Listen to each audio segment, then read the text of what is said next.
Welcome back to State of the Nation. Let's focus on the aviation sector, where lawmakers at the National Assembly have held separate sessions over the proposed concessioning of 4 airports by the Nigerian government. Thursday's proceedings at the House had a public hearing. It was centered on how to rescue the aviation industry from imminent collapse. The legislators at the lower house deliberated on the planned concessioning of some airports and some parts agreements which have degenerated into a legal tussle. Let's take a listen. The current challenges facing the Nigerian aviation sector has continued to worry industry players. The situation is also of concern to both arms of the National Assembly. In the Senate, a motion was considered on the matter. The Senate therefore notes also that government must begin to put in place a more lasting and sustainable program of intervention and policy direction that will put the industry back in the course of growth. The Senate resolved to support the steps being taken by the executive to intervene in the current challenges being faced by the aviation industry. Meanwhile, the public hearing by the House Committee on Aviation on the need to rescue the airline industry from collapse continued with more presentation by industry players. The day's session tried to look at a previous concession in the aviation sector that is now the focus of a legal tussle. FAN has shown complete disregard for constituted authority, for the laws of Nigeria, and I must say, if aviation industry is in any difficulty today, it's because of the cavalier attitude of FAN to rules and processes. I mean, FAN is a party to the agreement, because we're talking of airport management, airport concession, and FAN was the one that executed this agreement along with the Honorable Minister of Aviation. And there is no way that issues that will be discussed pertaining to FAN will be discussed on a committee without FAN being represented on that committee. So as far as the Federal Airports Authority of Nigeria is concerned, that committee was constituted without her being represented. I keep saying, and that is why we are very worried on the issue of concessioning. If you don't resolve these issues that are on ground, they will go the same way, sign agreements, and mortgage our future. The committee also heard from the Central Bank of Nigeria on the issue of foreign exchange for the sector. The CBN intervened in the market yesterday to the tune of 313.9 million. And out of this total value, 69.164 million, which is 31.9. All right, let's just quickly go get ourselves into that. My guest, Zakabala, he is indeed an economic analyst, a petroleum engineer, and a chartered accountant all at once. And also, Garba Ibrahim is still with us in our Abuja studios. Thank you so much indeed, gentlemen. Let's take a look at what the aviation sector is saying. Let's begin with you, Garba. From that report, what impact will there be if the CBN, for example, puts a special exchange rate in place for the sector?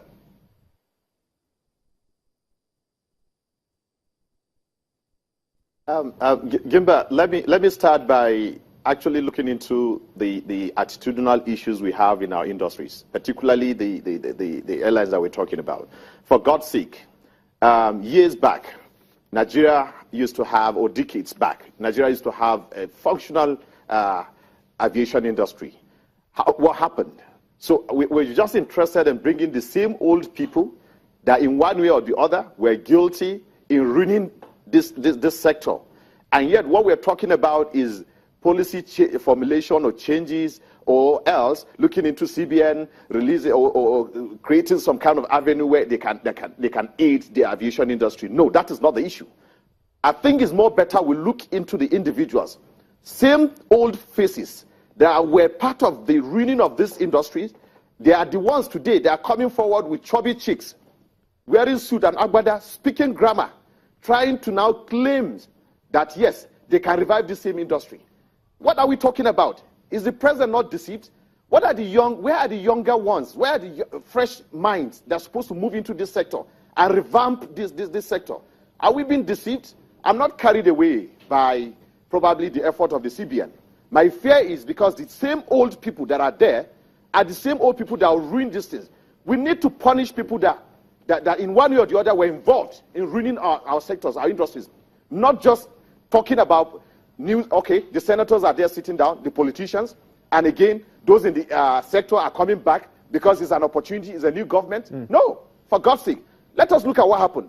Who were involved in ruining this sector? Punish them. My apologies. Let me just come in there for a minute or two. Now that you're talking about the lawmakers and they want to try to prevent this sector from drowning, you indeed led a protest about 2 weeks ago. I believe it was #TakeBackNAS. It was a 2 weeks protest. You were demanding that the members should refund, I believe that's what you were trying to say, the members should refund constituency projects or allowances that is given to constituency offices. Why did you go about doing that? You see, this is exactly part of what I am talking about. You see, morality begets legality. Without moral conscience, I wonder if sincerely we're going to have policies and laws that will be respected. What am I saying? These same politicians sitting in National Assembly are the same people that they've turned the National Assembly to a business ground. And yet, they are the same people we're relying on. For example, the protests we went on, for God's sake, running costs. They've been getting millions, running into billions collectively. Okay. All right. In the name of running costs, which they're supposed to run their offices within the constituencies. Okay, just to come back to the studio here with me, Zakabala, do you think that the government, if we have to work through the legislators, can they save the ailing aviation sector? Can they save it? Who do you depend on apart from your government? Everywhere you go, you don't depend on individuals to make countries great.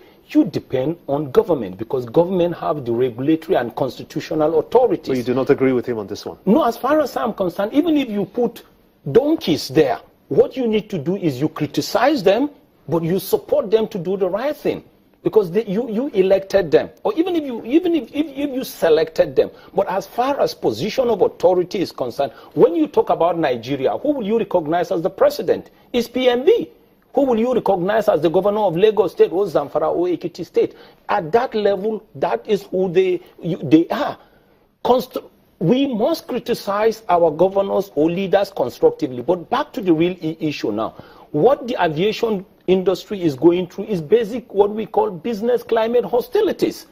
Because look at what Nigeria has been reduced to. You're talking about Nigeria based on the volume of fossil fuel we have. But aircraft will come land here but cannot take off from here to their respective destination. They need to go to some African countries to fuel up.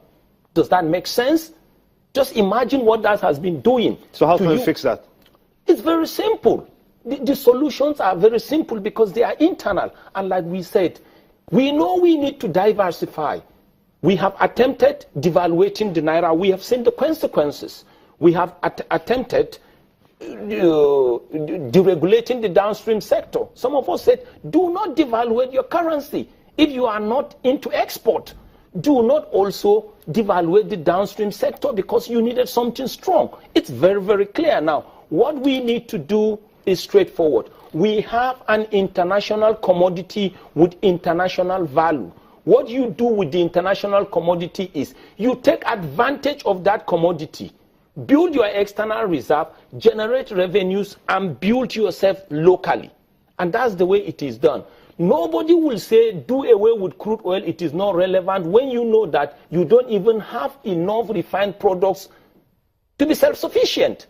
You don't have enough aviation fuel to be self-sufficient. You don't have electricity, but you know you are more of a gas nation than an oil nation. That simply tells you, if you just take advantage of the gas you have, and you are able to create the necessary peace within the areas, maybe in this case Niger Delta, from only your gas, you will up generation of electricity. From only your gas, you will have urea. That urea is what you're going to use now. We're going to have to leave. My apologies. And We're going to have what's to the leave this agriculture you're to. talking about? We're going to have to leave this discussion and continue it at another time and forum. I want to thank you so much indeed, Zakabala, a public affairs analyst as well. An economic analyst, as well as Garba Ibrahim, a public affairs analyst from Abuja studios. Many thanks indeed for talking to us on the show, and to you too for watching. Join me next time, same station, same platform, where we'll be discussing other issues that affects the country. Many thanks indeed for watching. I'm Gimba Omar, and this is State of the Nation.